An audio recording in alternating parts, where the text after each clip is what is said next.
Signs you are spiritually awakened. By T. Santoro.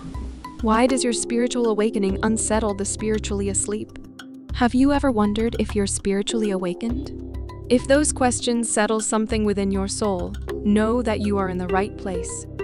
In this story, we go deeper into these spiritual lessons. Why your calm spirit unsettles the asleep. How your peace unmasks illusion. The power of stillness. Awareness over reaction. The freedom found in spiritual clarity. Welcome to Awaken Light Energy. Let's begin. Why does your calm spirit seem to unsettle those who live in noise?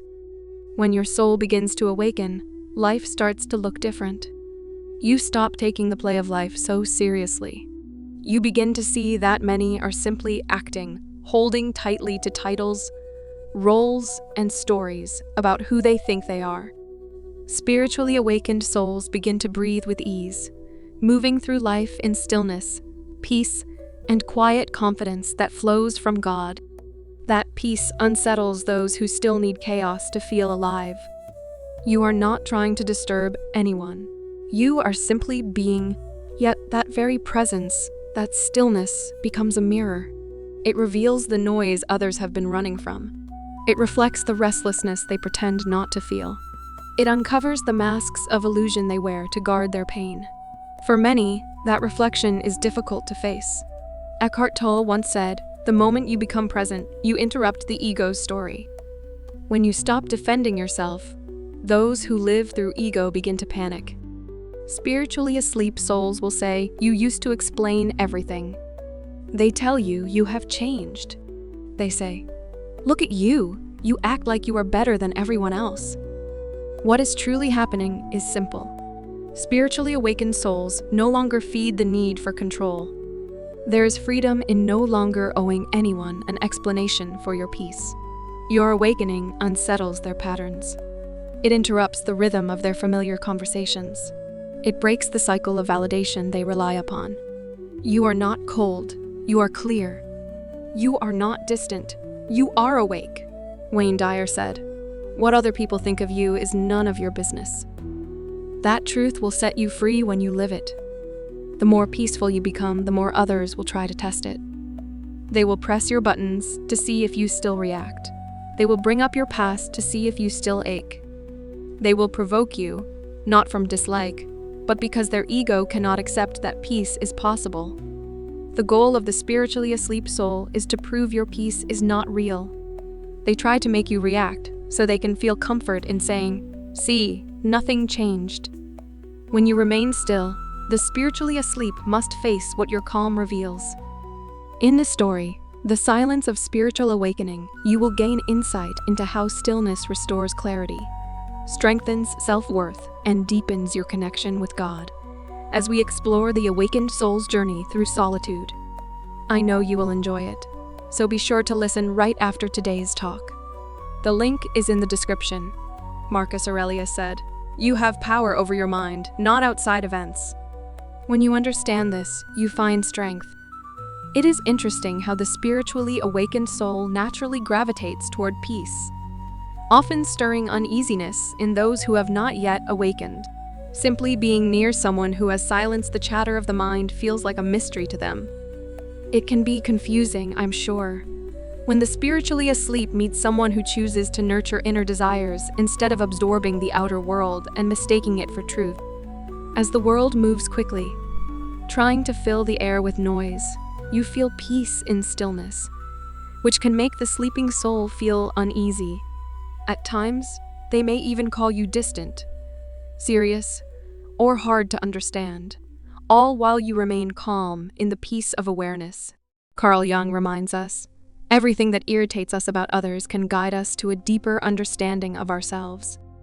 Your presence quietly reveals what others have not yet faced within themselves. This is the key for the spiritually awakened soul, the understanding that our emotions, desires, and actions begin within, which is why accusations from others are never taken personally. I'm sure you have noticed that their reaction is not about you. It is their ego trying to understand why your peace feels strange to them. What most sleeping souls often do to balance this energy is to blame others, situations, and events outside themselves, which is one of Satan's greatest distractions from truth. Blame is a very destructive force a soul can place upon oneself, for it keeps the truth trapped in darkness and away from God's light energy. Even in the Satanic Bible warns against this practice, showing just how dangerous it truly is. In the story, God's love versus Satan's hate, you will gain a deeper understanding of how blame blinds the soul, and how God's love frees you from that darkness. This story carries great power and comes with a warning. If you are not ready to face truth fully, you may want to wait before listening. Because once you do, you will never see the world the same way again. The link is in the description. It is not your job to wake the sleeping souls. Your journey as an awakened soul is to remain in peace, to stay kind, compassionate, and free in thought. Know this, dear souls. The only way a sleeping soul awakens is by choice, for no one can choose truth for another. After all, I would rather choose for myself, wouldn't you? As your light shines brightly and you notice the sleeping souls growing restless around you, stay true to your light. Never dim your awareness just to make others comfortable.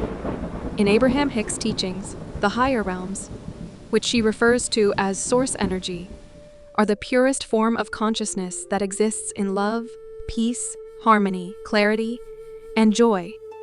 When you quiet the mind through meditation and enter stillness, your vibration naturally rises to match higher frequencies. Here is a bit of knowledge. Source energy does not lower vibration to the energy of blame, hate, confusion, or negativity, because those vibrations are opposite of source energy. The awakened soul raises vibration from an inner knowing and awareness through peace, appreciation, and joy to commune with higher consciousness. In this way, meditation becomes the bridge between the physical and spiritual realms. This captures the essence of what Ester teaches about energy alignment, connection to source energy, and the importance of elevating your vibration rather than expecting higher consciousness to lower into a lesser vibrational state. Your stillness is not arrogance. Your peace is not pride. It is proof that God is real within you. It is proof that love always wins. It is proof that freedom is alive. Some will walk away, and others will gossip about you. Some will question you as though you are the one out of touch with reality. Let them, for the spiritually awakened soul cannot return to sleep. Once you see, feel, accept, and believe this truth, the mask of illusion naturally loses its grip on your soul. Once you taste freedom, control holds no flavor. John chapter 1 verse 5 reminds us, "The light shines in the darkness, and the darkness cannot overcome it." You are that light. You are that stillness. Each time you choose peace over reaction, you teach without words. Let people react. Let them test. Let them whisper. Let them drift. Stay grounded in awareness. You flow like water around each stone. You move like wind through every storm.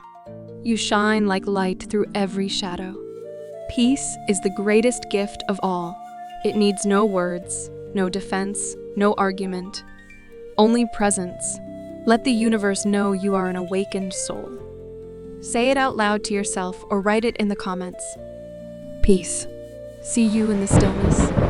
If this story spoke to you, please like the video, subscribe to the channel, and remember to click the bell so you always hear a new story. And if you know someone who could use this message, share it with them. Because sometimes, a simple story is all it takes to spark something real.